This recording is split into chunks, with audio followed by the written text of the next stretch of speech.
Tranquilo, pessoal?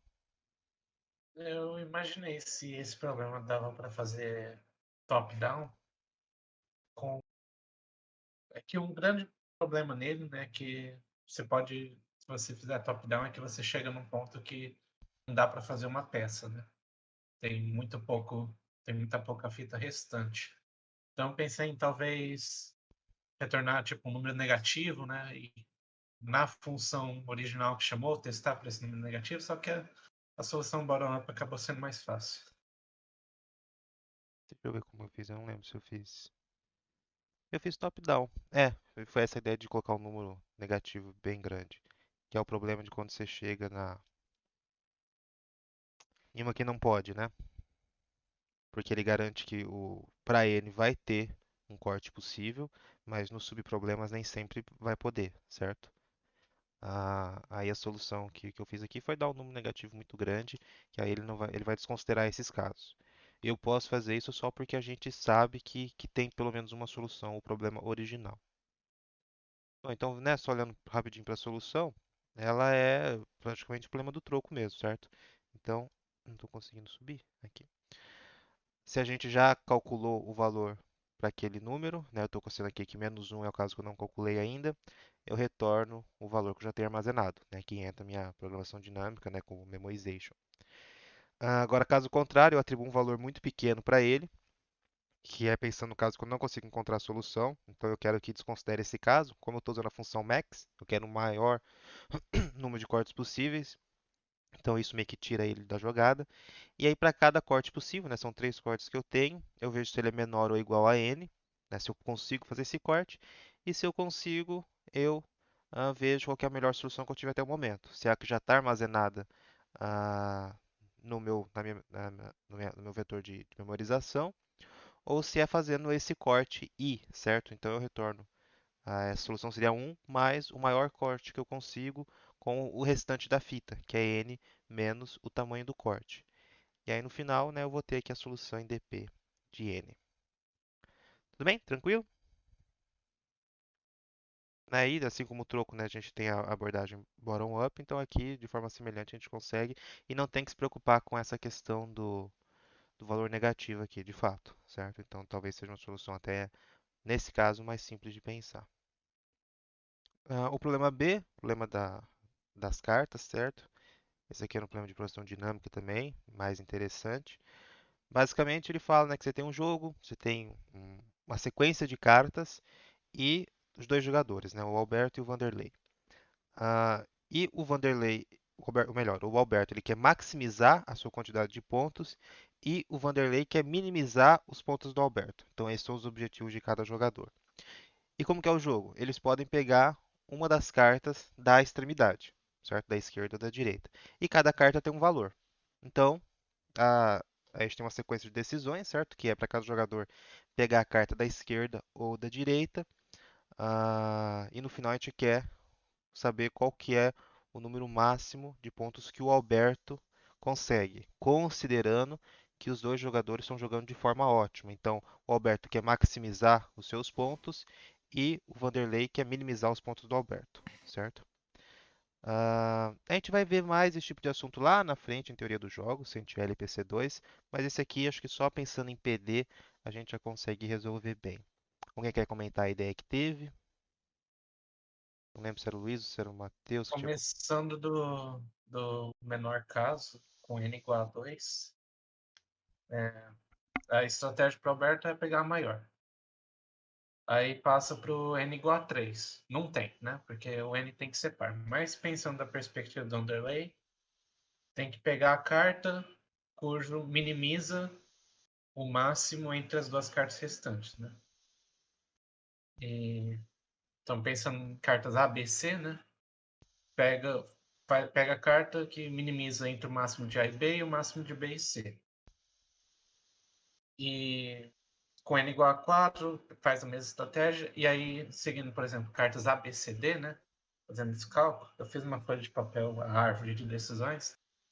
Viu ali que repete a decisão, o cálculo do máximo entre B e o C. Oh, sobre problema repetindo, né? Programação dinâmica. Aí foi só fazer uma matriz com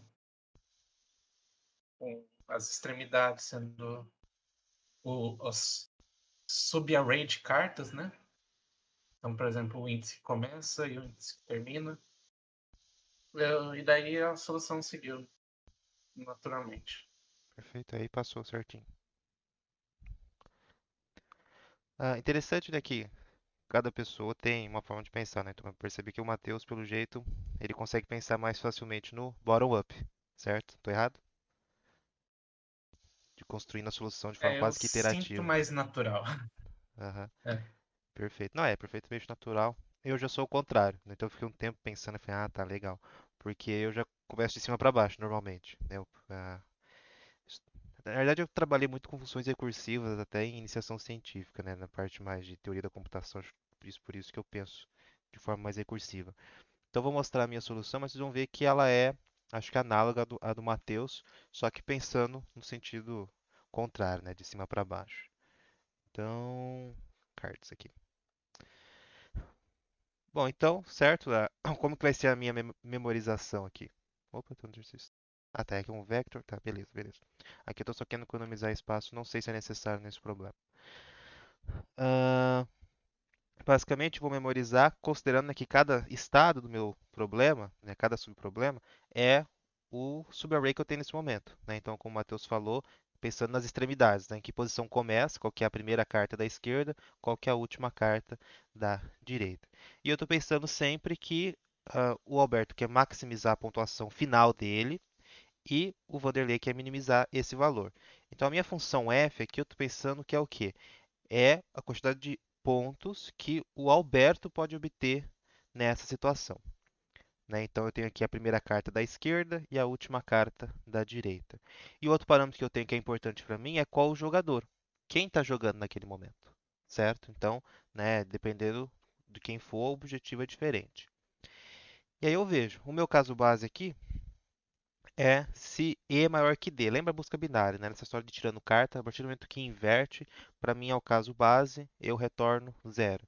Então eu não tive que ir mais além, como o Matheus, de pensar quando eu estou com uma carta, duas cartas, eu deixei o caso base só quando já acabou as cartas, que é o caso que inverteu.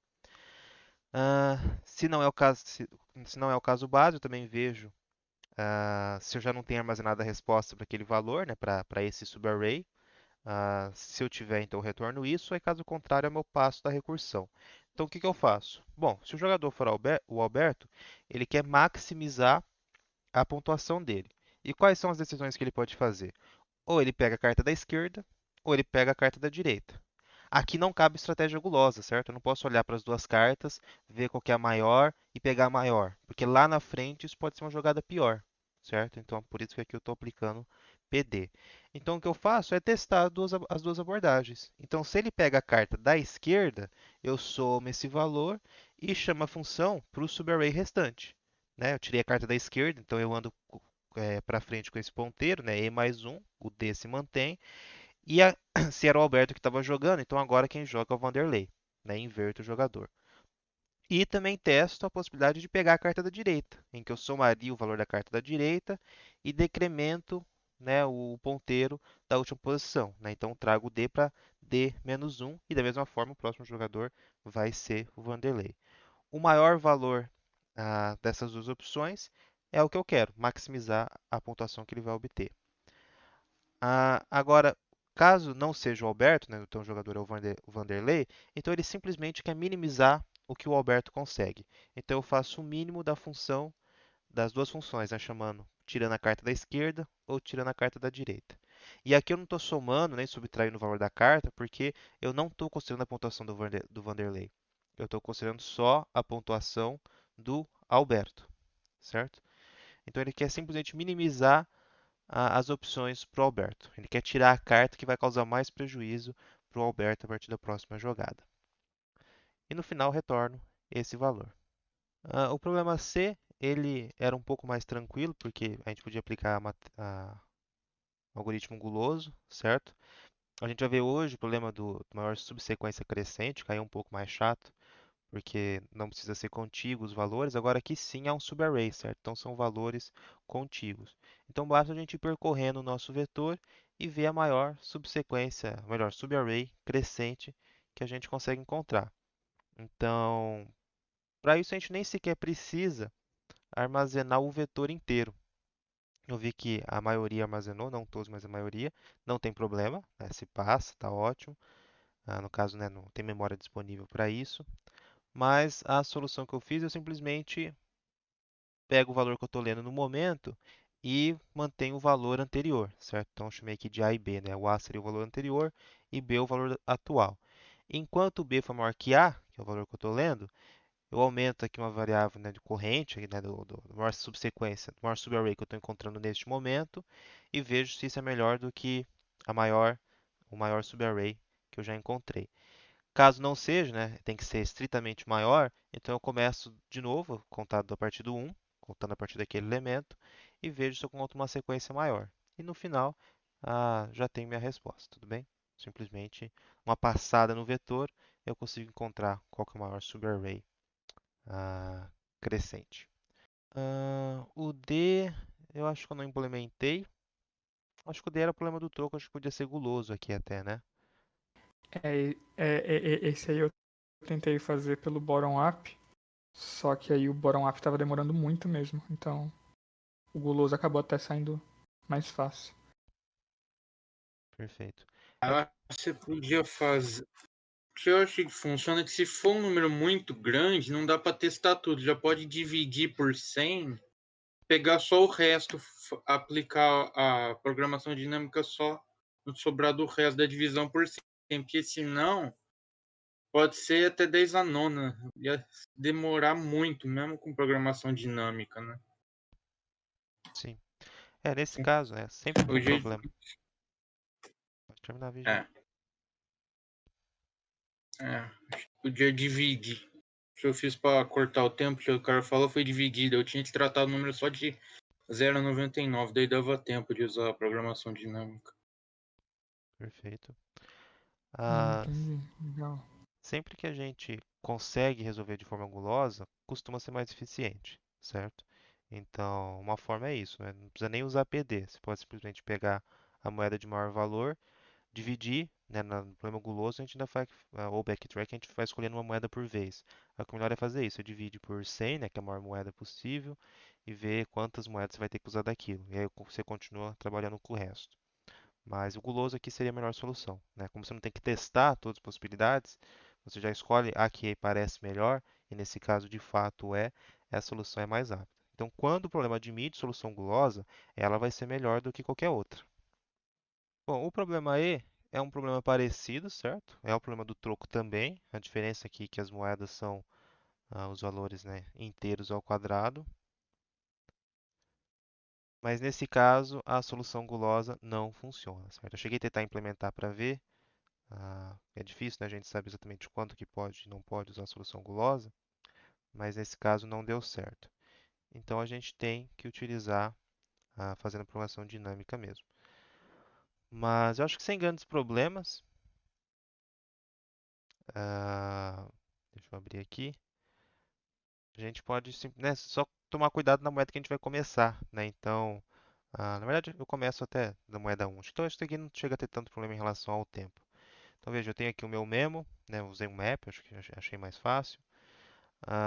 Se eu estiver no caso base, em que x é zero, eu retorno zero. Se eu já tenho solução, né, então já tenho um valor para aquela chave x, eu retorno essa posição. Caso contrário, eu quero no mínimo de moedas, certo? Então eu começo aqui o meu memo com um valor muito grande.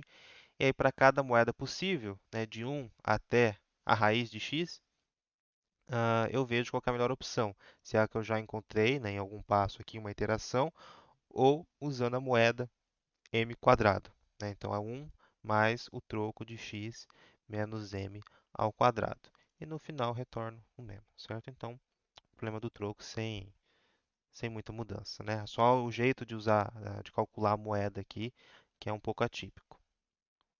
O F, alguém quer comentar? Eu vou deixar para comentar sobre ele na aula, certo? Mas se alguém quiser comentar antes, como resolveu. Só falei que é uma forma do problema da mochila, que é bem famoso em programação dinâmica. Exatamente, certo? Então, por isso que eu vou deixar para comentar sobre ele na aula, que a gente vai falar sobre o problema da mochila hoje. E aí eu volto nele, certo?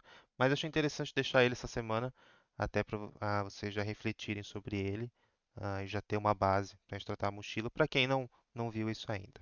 Tudo bem? O último exercício, ele não era propriamente de programação dinâmica, certo? A gente podia usar a busca binária para resolver ele. Basicamente, a gente tem um conjunto aqui de sticks, né, de pauzinhos, não sei como seria a melhor tradução aqui.